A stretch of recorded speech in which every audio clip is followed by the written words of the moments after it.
Assalamualaikum warahmatullahi wabarakatuh. Perkenalkan, nama saya Hendri Aulia dengan NIM D1B1200072. Di sini saya akan mempresentasikan proposal penelitian saya yang berjudul pengaruh penggunaan pupuk Bokashi Plus terhadap hasil produksi jagung, Zeamyce L, kacang tanah, Arachisypogea L, dan sayuran organik dengan sistem tumpang sari pada lahan marginal. Di bawah bimbingan 1 Bapak Prof. Dr. Insinyur Haji Lakarimuna, M. Sc. Agr. dan pembimbing 2 Bapak Dr. Insinyur Haji Sarawa, MS. Latar belakang. Indonesia dikenal sebagai negara agraris, yaitu negara yang mengandalkan sektor pertanian sebagai sumber mata pencarian. Salah satu daerah di Indonesia mengandalkan sektor pertanian adalah Sulawesi Tenggara. Hal ini didukung karena wilayah Sulawesi Tenggara memiliki luas lahan dan kondisi iklim yang sangat potensial untuk usaha pertanian. Salah satu keunggulan dalam produk pertanian di Sulawesi Tenggara adalah tanaman jagung, kacang tanah, dan sayuran organik sawi. Berdasarkan data Badan Pusat Statistik Sulawesi Tenggara tahun 2023, hasil produksi tanaman jagung mencapai 65.519 ton dengan luas panen 18.422 hektar, mengalami penurunan jika dibandingkan pada tahun 2022 yang mencapai 78.163 ton dengan luas lahan 19.674 hektar. Untuk data produksi tanaman kacang tanah di Sulawesi Tenggara pada tahun 2019 sebesar 3.220 ton dengan luas lahan 3.915 hektar. Sedangkan pada tahun 2020 produksi kacang tanah mencapai 3.201 ton dengan luas lahan 4.099 hektar. Dan hasil produksi tanaman sawi di Sulawesi Tenggara pada tahun 2022 mencapai 1.452 ton yang dipanen pada lahan seluas 700,45 hektar, mengalami peningkatan dibandingkan pada tahun 2021 sebesar 1.191 ton, dipanen pada lahan seluas 546,300 hektar. Namun, pertambahan jumlah penduduk menyebabkan permintaan akan sayuran sawi meningkat. Sedangkan penurunan hasil produksi jagung dan kacang tanah yang terjadi di Sulawesi Tenggara disebabkan oleh alih fungsi lahan pertanian dan masalah kesuburan tanah yang ada di Sulawesi Tenggara yang umumnya rendah karena didominasi jenis tanah ultisol yang tergolong sebagai lahan marginal. Lahan marginal sendiri merupakan lahan yang tingkat kesuburan tanahnya tergolong rendah yang dapat mengancam ketersediaan pangan. Untuk itu dilakukan usaha untuk meningkatkan ketersediaan pangan, salah satunya dengan metode tumpang sari. Tumpang sari sendiri merupakan suatu usaha interfikasi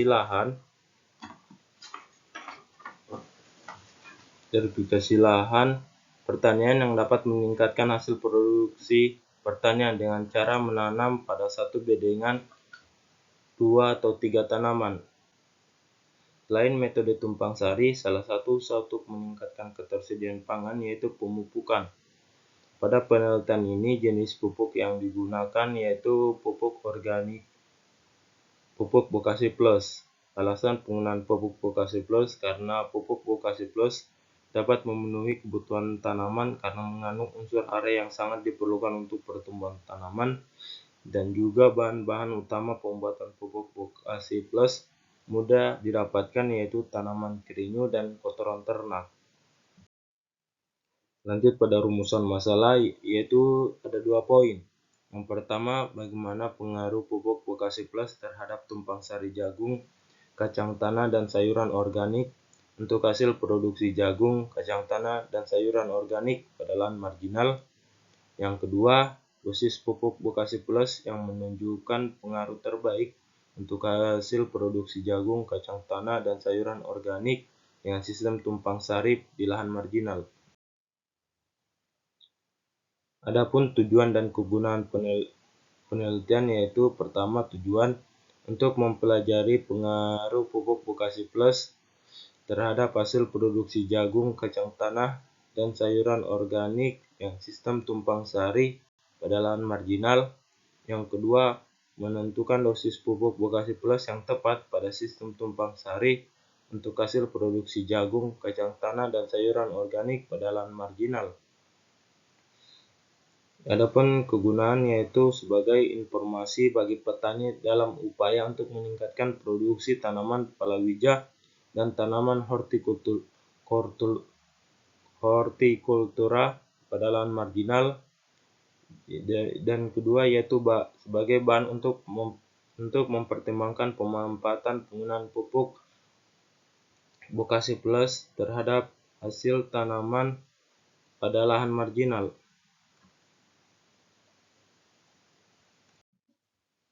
Adapun tinjauan pustaka, yaitu terdiri dari klasifikasi tanaman jagung, syarat tumbuh tanaman jagung, klasifikasi tanaman kacang tanah, syarat tumbuh tanaman kacang tanah, klasifikasi tanaman sawi, syarat tumbuh tanaman sawi, sistem tumpang sari, dan pupuk Pokasi Plus, dan karakteristik lahan marginal.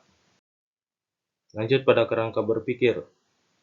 Yang pertama, diawali produksi jagung, kacang tanah, dan sayuran organik sawi rendah yang disebabkan akibat lahan marginal, yaitu lahan yang tingkat kesuburan tanah rendah dan sifat fisik kimia dan biologi tanah yang buruk. Untuk itu, saya mengaplikasikan pupuk Pokasi Plus dengan sistem tumpang sari untuk meningkatkan kesuburan tanah, memperbaiki sifat fisik kimia dan biologi tanah, serta meningkatkan produktivitas lahan yang dapat meningkatkan produktivitas tanaman jagung, kacang tanah, dan sayuran organik sawi meningkat. Hipotesis, yaitu terdapat pengaruh pupuk Pokasi Plus terhadap hasil produksi jagung, kacang tanah, dan sayuran organik sawi di lahan marginal. Yang terdapat pengaruh satu perlakuan yang memberikan respon terbaik terhadap hasil produksi jagung, kacang tanah, dan sayuran organik sawi dengan sistem tumpang sari pada lahan marginal.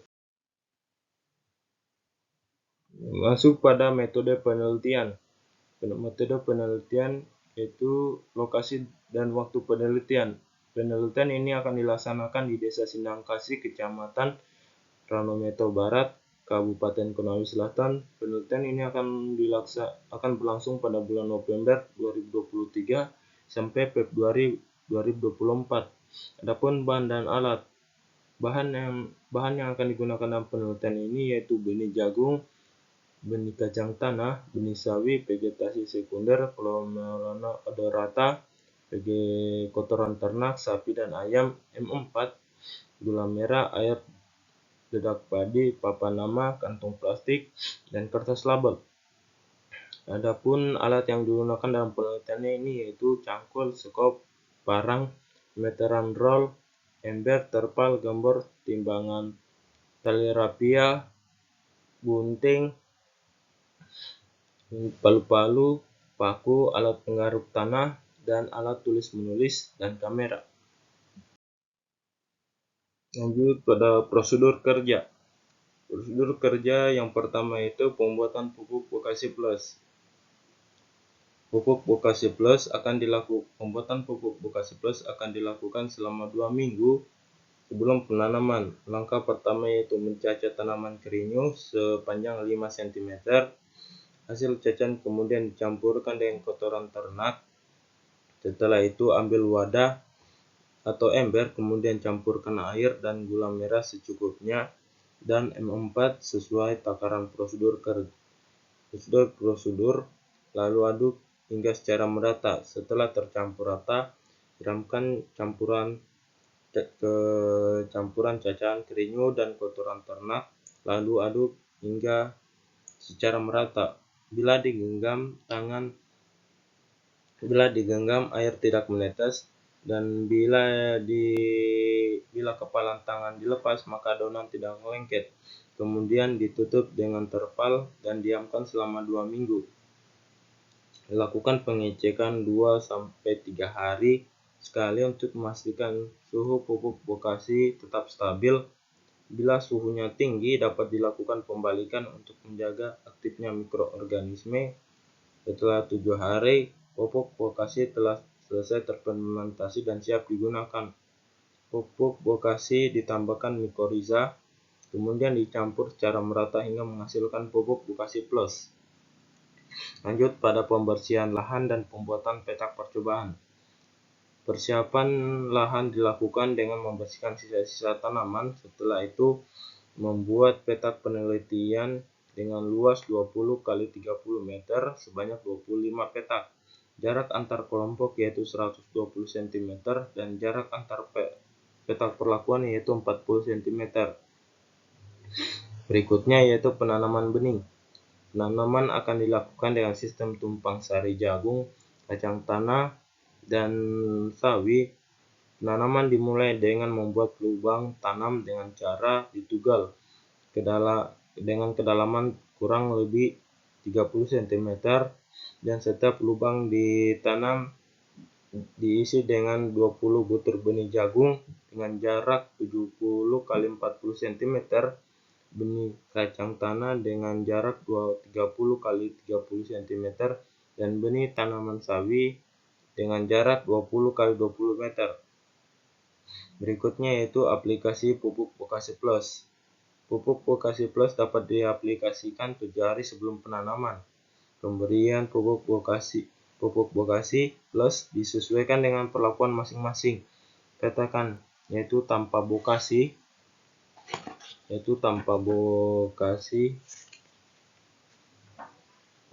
atau penol yaitu 0 kg per petak. Yang kedua yaitu 2,5 kg per petak, ketiga 5 kg per petak, keempat 7,5 kg per petak, dan 10 kg per petak dengan cara ditaburkan secara merata di atas permukaan petakan dan satukan dengan tanah menggunakan pacu. Lanjut pada pemeliharaan. Pemeliharaan meliputi penyiraman dan penyiangan. Penyiraman rutin dilakukan 2 kali sehari selama penelitian, yaitu pagi dan sore hari, sesuai dengan kebutuhan tanaman. Penyiangan dilakukan dengan mencabut tanaman pengganggu. Terakhir, panen. Pemanenan jagung dilakukan secara bersamaan pada umur tanaman kurang lebih dari 100 hari. Pemanenan dilakukan apabila tanaman jagung sudah cukup tua dengan ciri-ciri warna sudah kuning. Pemeriksaan dapat dilakukan dengan menekan biji jagung dengan ibu jari. Apabila tidak ditemukan bekas tekanan pada biji tersebut, segera dipanen. Cara menanam jagung dapat dilakukan dengan mematahkan tongkol jagung dari batangnya. Yang berikut, tanaman kacang siap dipanen apabila telah berumur kurang dari 100 hari. Pemanenan dilakukan apabila tanaman kacang memiliki ciri-ciri daunnya mulai menguning. Pemeriksaan dapat dilakukan dengan mencabut tanaman kacang tanah dan melihat polongnya. Apabila buah terisi penuh atau buncit dan memiliki warna coklat, dan jika ditekan agak keras, maka kacang tanah siap dipanen. Kacang tanah dapat dipanen dengan cara mencabut dari tanah menggunakan tangan lalu dijemur di bawah sinar matahari. Untuk menghindari polongnya yang masih tertinggal di dalam tanah saat pencabutan, maka harus dipanen pada saat tanah lembab atau basah. Jika kondisi tanah kering, maka dilakukan dengan cara menyiram tanaman sebelum dipanen.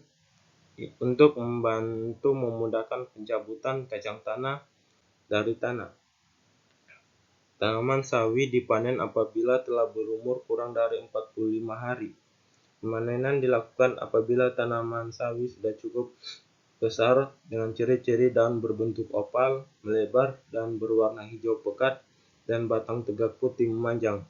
Cara memanen sawi ada dua, yaitu dengan mencabut seluruh tanaman beserta akarnya, atau dengan memotong bagian pangkal batang yang berada di atas tanah.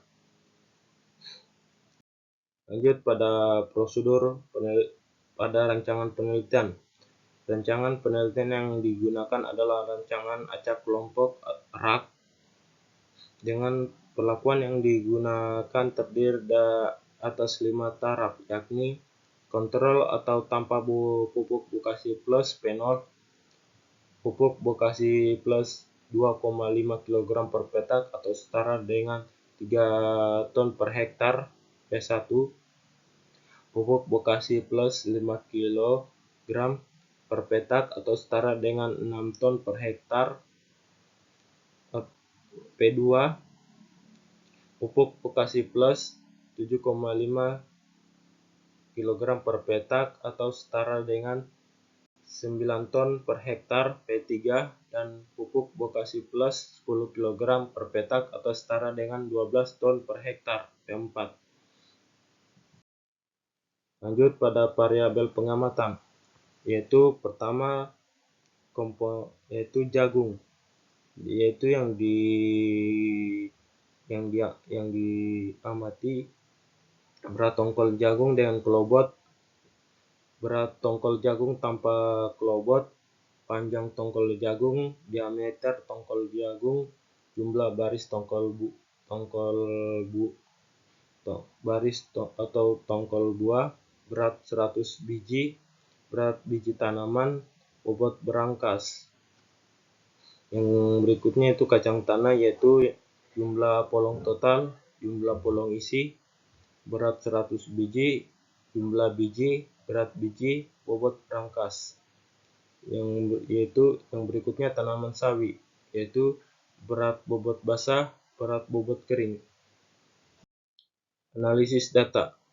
Data hasil pengamatan komponen hasil produksi tanaman jagung, kacang tanah, dan sayuran organik sawi akan dianalisis berdasarkan sidik ragam analisa of variance atau ANOVA. Jika F dihitung lebih besar dari F tebal, maka dilanjutkan dengan uji jarak berganda Duncan atau UJBD dengan taraf kepercayaan 95%. Adapun lampiran dana penelitian sebagai berikut. Itulah tadi hasil presentasi proposal penelitian saya. Sekian dan terima kasih. Assalamualaikum warahmatullahi wabarakatuh.